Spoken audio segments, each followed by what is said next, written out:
aqui é a doutora Luísa Perret. Antigamente, até pouco tempo atrás, era considerado saudável as pessoas serem mais cheinhas.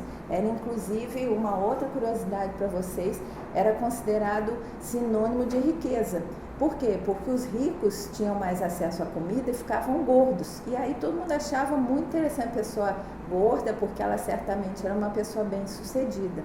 Então foi se criando ao longo da humanidade, do nosso desenvolvimento, certos conceitos e preconceitos sobre o que é a saúde e o que é a doença, que vem mudando bastante ultimamente. Então, por exemplo, uma pessoa que era considerada saudável, aquela criança gordinha, que se tivesse magra era doente, ainda hoje você vê pessoas que, se vê alguém um pouco magro, já acham que essa pessoa está doente e perguntam se ela está doente. Por incrível que pareça, esses preconceitos ainda atuam muito no nosso inconsciente coletivo e ficam dentro da gente subliminarmente, mandando impulsos para que a gente não fique assim. Eu vejo muitas pessoas aqui no consultório que começam a emagrecer um pouquinho, todo mundo começa a perguntar se a pessoa está doente. E como hoje a questão da obesidade ela está tão frequente, já é tão epidêmico, você vê tão mais pessoas acima do peso, por exemplo, aqui no nosso país, que é um dos líderes do mundo em obesidade, sobrepeso, síndrome metabólica, você começa a ver isso com tanta frequência que quando você vê uma pessoa magra, você já acha esquisito, você já perdeu a referência do que seja saudável. Então, existem algumas pessoas hoje já procurando um corpo saudável, se exercitar mais, ter uma boa forma física, e entre os extremos, que seria o magro demais, que também não é saudável, e o gordo demais, que pode trazer bastante doença, o que nós precisamos procurar é o equilíbrio. E essas avaliações do quanto de gordura um organismo pode ter para que não se desequilibre e não comece a gerar doenças, é que um bom profissional pode lhe auxiliar através da avaliação do seu percentual de gordura, de uma bioimpedância, olhar sua composição corporal, e isso para cada um, dependendo da questão estética e da questão de como a pessoa se sente bem, a pessoa pode ter até um percentual de gordura um pouquinho mais alto, desde que aquilo não represente doença para ela. Existe um ponto da gordura no corpo que ela começa a agir contra nós. A gordura, deixa eu esclarecer uma coisa para vocês.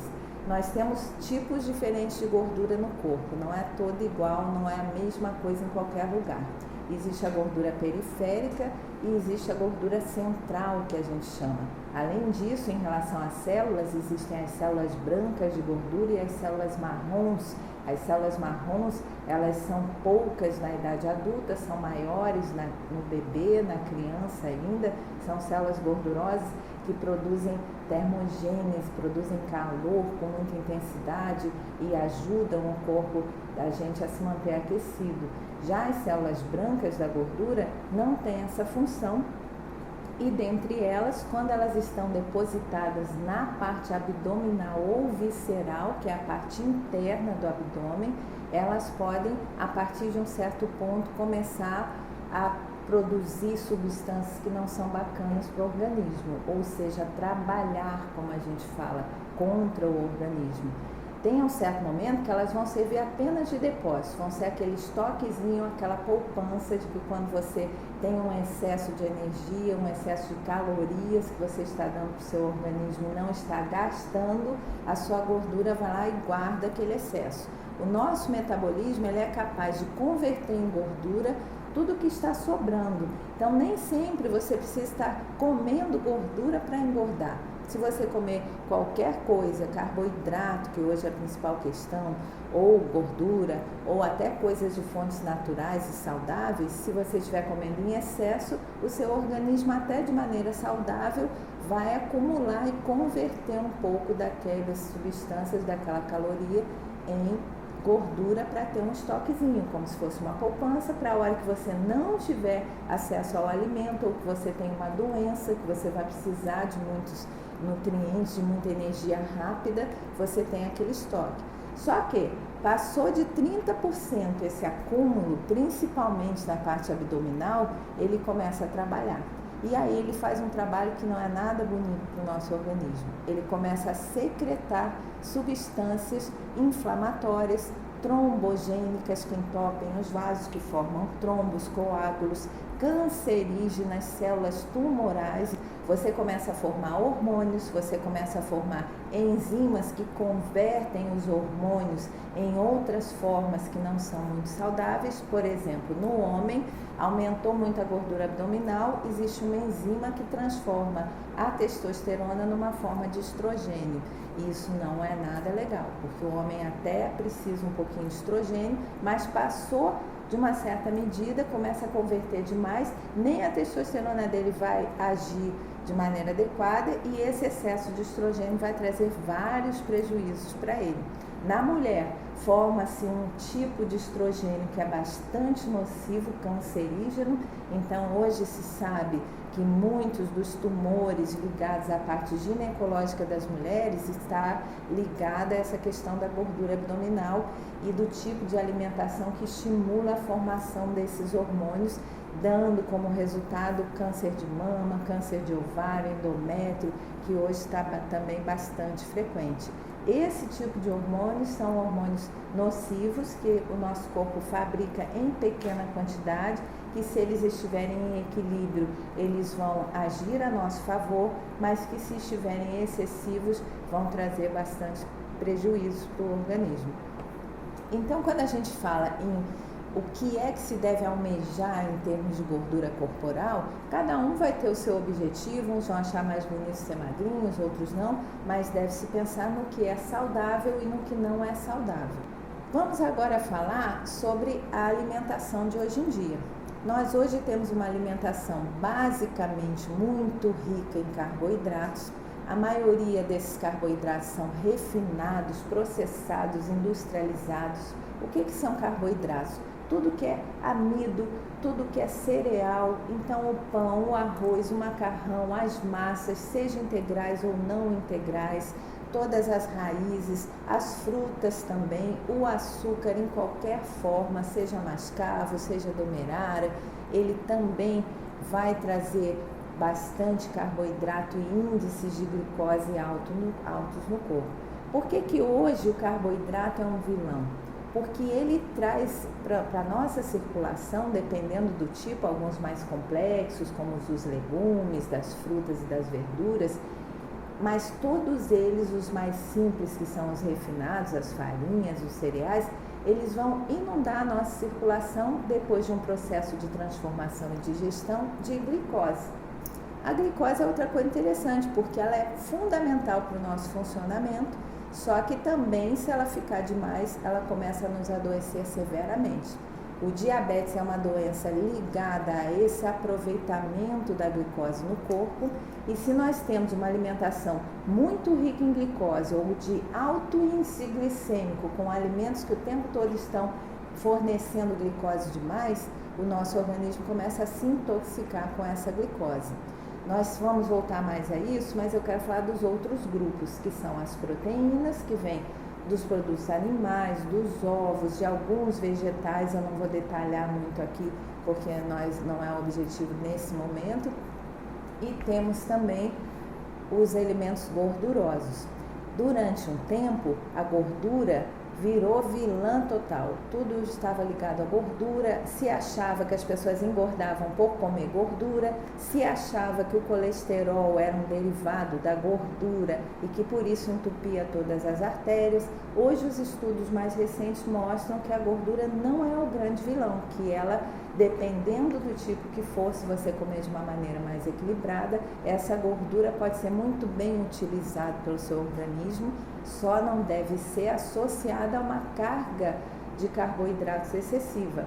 Então, quando nós formos falar mais detalhadamente sobre os tipos de dieta, vocês vão entender que se você der mais gordura, você tem que cortar nos carboidratos, que se você comer muito carboidrato e muita gordura, além de engordar, você vai ter vários prejuízos dessa combinação gordura mais carboidrato, que aí sim podem trazer severos problemas de obstrução de vasos, de calcificações, de formações erradas no seu organismo que não são boas.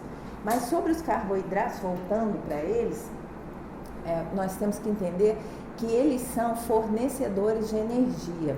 A glicose é uma substância que fornece, que ajuda nossas células a fornecer energia, moléculas de ATP, que são como se fossem bombinhas de energia dentro do nosso corpo. Nosso cérebro também, na maioria do tempo, trabalha precisando de glicose. Só que, se você fornecer demais, existe um hormônio que se chama insulina, que hoje você já deve ter ouvido falar muito, que ele é que carrega a glicose do sangue e leva para as células, e aí as células têm receptores para ele, vão aproveitá-lo para transformar nessas moléculas, para formar também armazenamento nos músculos, para os músculos poderem trabalhar reservas dessa glicose na forma de glicogênio, vão armazenar no fígado também. A insulina é um hormônio muito importante no nosso organismo, só que à medida que você vai dando glicose e forçando o seu pâncreas, que é quem fabrica a insulina, a colocar insulina demais na circulação, você vai gerar um problemão chamado resistência insulínica, e daí começam todas essas confusões que eu citei já para vocês, metabólicas. Quando a insulina começa a ficar muito frequente, muito alta, as células começam a se fechar para ela. Então chega um momento que você joga glicose demais, joga insulina demais na circulação e suas células não querem mais receber aquilo tudo. Lá para as tantas, a insulina deflagra enzimas que podem causar mutação nas células, e aí começa um processo também tumoral, é uma dessas questões que nós estamos falando sobre o câncer, muito ligada a isso que a gente chama gatilho da insulina. E como essa resistência vai acontecendo, à medida que essa glicose não entra nas células, você vai se sentindo fraco, debilitado, cansado. Começou a ficar muito cansado, você vai querer comer de novo para poder te dar uma energiazinha qualquer. E aí começa o vai e vem dos níveis de glicose e insulina no seu sangue. Uma outra questão, a insulina é um hormônio que a gente chama hormônio da fome. É o hormônio que estimula o seu cérebro a ter mais fome. Quanto mais insulina você estiver fabricando por conta da glicose excessiva que você está consumindo, mais fome você vai ter. Então isso acaba virando um ciclo vicioso. Quando você tem muita glicose, que você acabou de comer um alimento de alto índice glicêmico, sua insulina vai lá em cima, aquela glicose, uma parte vai para as células, outra parte vai ser armazenada, porque outra função importante da insulina é provocar esse armazenamento na forma de gordura, principalmente abdominal, ela ajuda nessa conversão e ela impede o acesso aos estoques. Então também uma coisa que tem que se preocupar é isso, a pessoa às vezes está lá fazendo um monte de exercício, fazendo dieta, aí ela vai e faz aquele lanchinho super calórico antes de malhar, porque ela acha que tem que estar forte para poder malhar. Chega lá na academia, a insulina está lá em cima, ela vai se matar e não vai conseguir ter acesso a nem um pouquinho do seu estoque de gordura, porque a insulina está circulando o tempo todo, não deixa a sua gordura ser liberada. Então, na questão da insulina, a gente tem vários pontos que são importantes. Uma é que ela aumenta a sua fome, faz você ter vontade de comer a cada 2 horas no máximo. Ela provoca esse momento que ela retira a glicose da circulação, sua glicose começa a baixar, aquele cansaço vai passando, mas daqui a pouco baixou, a partir de um certo ponto você fica desesperado, fraco, sem energia nenhuma, porque ela não está adequadamente suprindo as células. E esse próprio excesso da insulina ajuda na hipoglicemia, baixou um pouquinho a glicose, você já está morrendo de fome outra vez.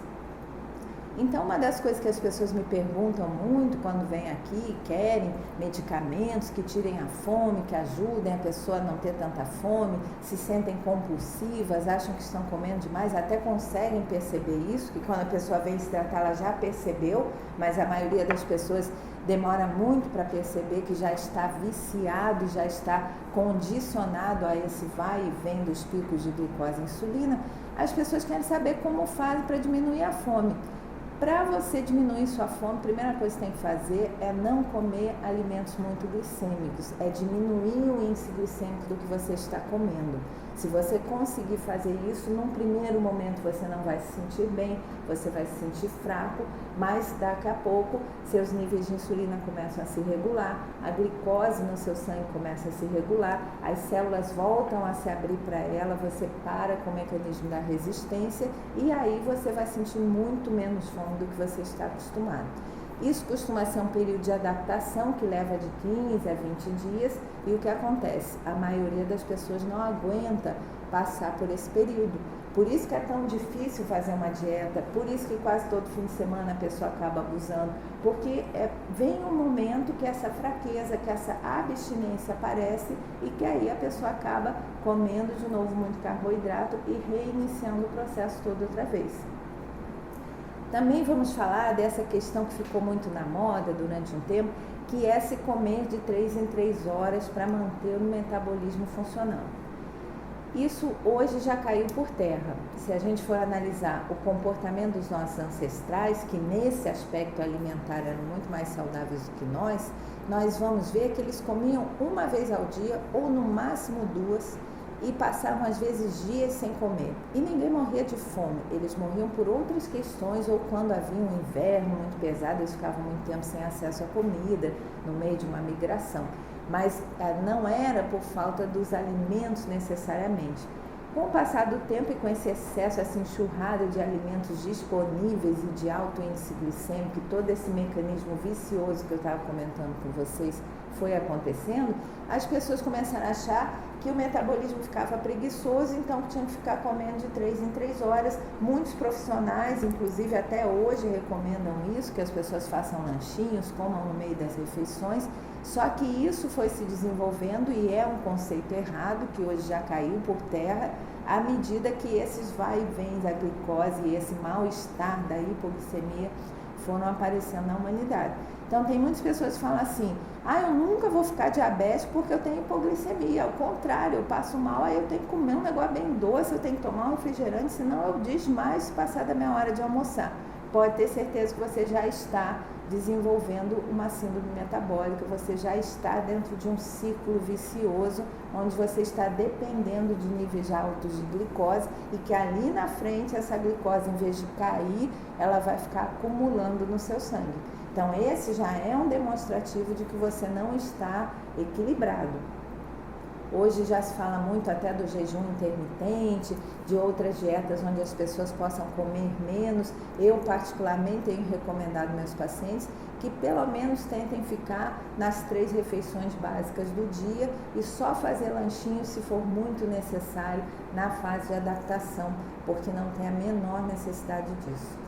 A glicose que vem desses alimentos ricos em carboidratos é um grande combustível que nós devemos usar se temos grandes necessidades de movimentar o corpo, de usar a nossa musculatura, que aliás foi feita para ser muito movimentada, e aí nós vamos precisar de mais carboidrato.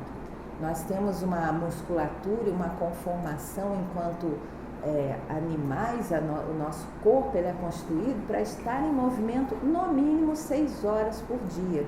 Se nós pensarmos no estilo de vida antes, até pouco tempo atrás, até antes dessa revolução industrial, as pessoas passavam muitas horas se movimentando. Não haviam tantos veículos, não havia tanto transporte público, as pessoas não ficavam tanto tempo dentro dos ambientes fechados, trabalhando em ambientes fechados, as crianças não ficavam presas dentro dos seus prédios porque não tem mais rua para brincar, não tem mais árvore para subir. Então, o que acontece? As pessoas hoje se movimentam cada vez menos.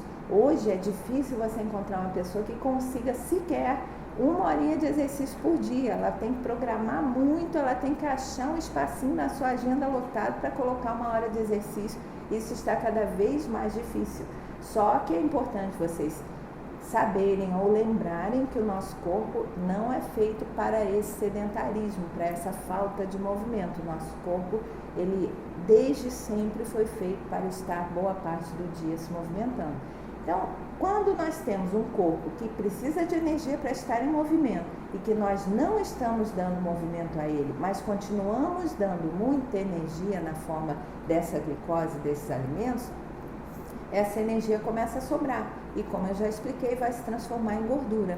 Então, qual seria a regra mais saudável, ideal, e que até alguns de nossos avós e bisavós sabiam disso e falavam. Nós temos uma grande necessidade de carboidrato quando somos criancinhas, pequenininhos, até completar o crescimento, até a adolescência, e depois, à medida que a idade vai passando, essa necessidade vai diminuindo cada vez mais.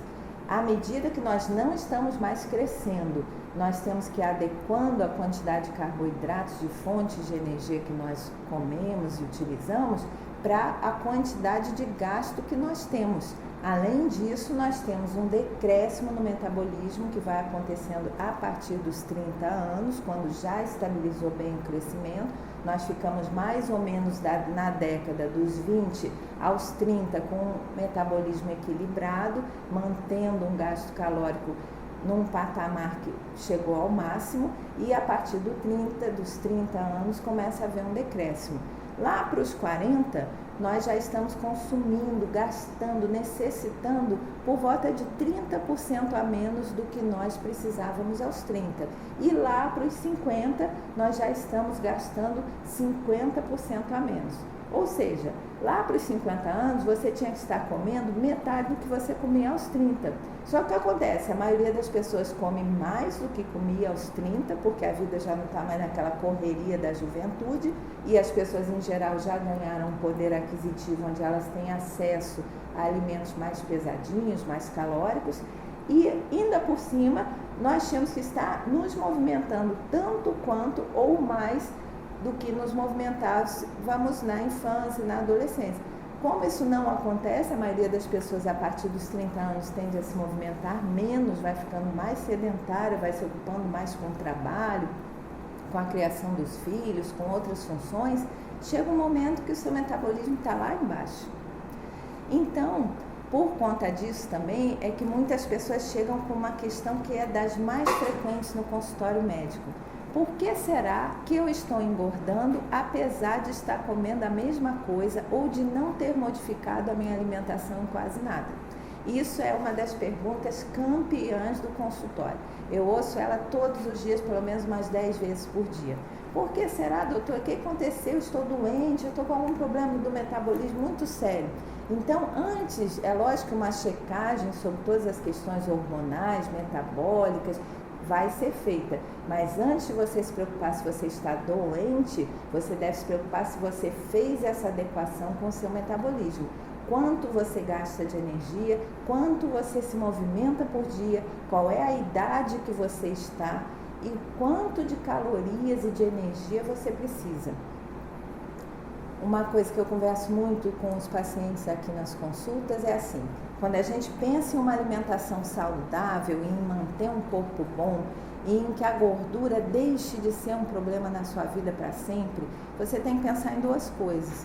Uma é na qualidade do que você está comendo. Você tem que ter alimentos de boa qualidade, muitas frutas, vegetais, legumes, verduras. Quem não gosta de comer isso, aprenda a comer, porque senão seu organismo vai ficar cheio de deficiências.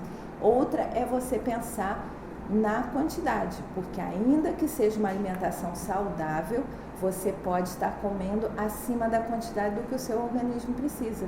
E se ele estiver precisando um tantinho só de calorias, você estiver dando um pouco a mais, você já vai ganhar peso ou vai ter muita dificuldade de perder. Uma coisa interessante, por exemplo, um estudo mostrou que se você comer 100 calorias a mais por dia, e isso pode vir do que for, de uma maçã que é saudável, uma banana, de um pãozinho integral, mesmo de coisas bacanas, você não precisa ser um compulsivo para comer 100 calorias a mais por dia. Mas se você der todo dia para o seu organismo 100 calorias a mais do que ele está precisando de energia naquele dia, ao longo de um ano você vai ter engordado entre 8 a 10 quilos. Então, na maioria das pessoas, na década, a partir dos 30 anos, a pessoa vai ganhando peso, vai ganhando peso, vai ganhando peso. Lá para 40, ela já está bastante acima e ela não entende o que foi que aconteceu. Mas, na verdade, nada mais aconteceu do que esse desequilíbrio entre gasto energético e ingesta de energia. A isso a gente chama balanço energético. E à medida que você vai sobrecarregando o corpo de calorias e elas vão se convertendo em gordura, chega um momento que essa gordura começa a te atrapalhar. Ela vai se acumular essa gordura, como eu já citei, da parte abdominal, vai se infiltrar nos tecidos que são muito nobres e muito importantes para a sua sobrevivência. Então ela vai entrar no fígado, vai inflamar seu fígado, vai provocar uma cirrose se você deixá-la lá muito tempo e pode provocar um câncer. E o fígado é um órgão tão importante quanto o coração para sobreviver. Se você danificar seu fígado, ou você consegue um transplante, que não é muito fácil nem muito rápido de se conseguir, ou você pode morrer por causa disso. Além disso, essa gordura vai se infiltrar nos seus vasos, vai se infiltrar no coração, vai para o cérebro, vai danificar o funcionamento dos rins, vai gerar uma série de problemas, levar você ao diabetes, levar uma sobrecarga do pâncreas. Então, hoje o câncer de pâncreas é muito frequente também por conta dessa sobrecarga insulínica e desse tipo de alimentação. É um dos cânceres mais fatais e mais rápidos, de rápida evolução. Então, você acaba tendo todo um desequilíbrio que começa nesses alimentos. Vamos falar também que esse tipo de alimentação, a alimentação errada, a alimentação muito glicêmica, principalmente a alimentação que vem de produtos refinados, da farinha de trigo, do açúcar refinado, essa alimentação vicia literalmente. As pessoas acham assim, por que será que estou ficando mais ansioso, mais compulsivo? Eu não era assim, agora eu fico querendo comer toda hora.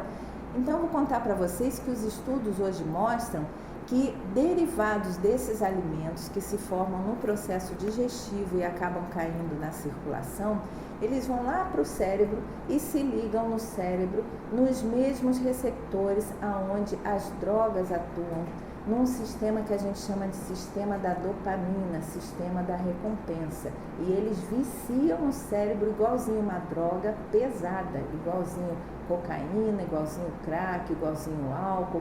Eles viciam e criam em você uma dependência e uma compulsão. Então, pessoas que começam comendo essas coisas sem estarem muito preocupadas, não são muito ansiosas, só vão se distraindo ou são educadas assim, vão comendo besteira, lá para as tantas as pessoas estão super ansiosas, deprimidas, irritadas e cada vez precisando comer mais dessas substâncias. Alguns estudos mostram que o açúcar, por exemplo, vicia mais do que a cocaína. Se você colocar um ratinho num laboratório, viciar esse ratinho em cocaína e viciar esse ratinho em açúcar e depois você colocar ele para escolher entre essas duas substâncias, ele vai correr para o açúcar. Então, o açúcar tem um poder de vício tão pesado que ele deveria ser considerado uma droga e ele não poderia estar sendo distribuído livremente como ele é. Hoje nós vemos as pessoas tendo comportamentos alimentares de pessoas viciadas. Você mesmo já deve ter se pego naquele dia que você teve que sair de casa de qualquer jeito para comprar um docinho, ou que você precisou ir na padaria de qualquer maneira para comer um pãozinho, ou que você não aguentou passar na frente e ver o cheiro do pão. Tem certas coisas que você não percebe, quando você vê, você já está se comportando igualzinho um viciado. Muitas pessoas escondem comida da família, comem escondido, acordam morrendo de fome e tem que assaltar a geladeira no momento que era para você estar descansando o seu metabolismo, dormindo. Muitas pessoas acordam se sentindo mal porque estão em hipoglicemia. Muitas pessoas precisam estar sempre com balinhas e docinhos à mão porque senão passam mal. Tudo isso é síndrome de abstinência, tudo isso tem a ver com esses níveis desequilibrados e com esse vício alimentar que hoje vem se desenvolvendo e vem trazendo tantos prejuízos à saúde de todos. Vou ficando por aqui, desejo muita saúde, alegria, prosperidade e amor para todos vocês.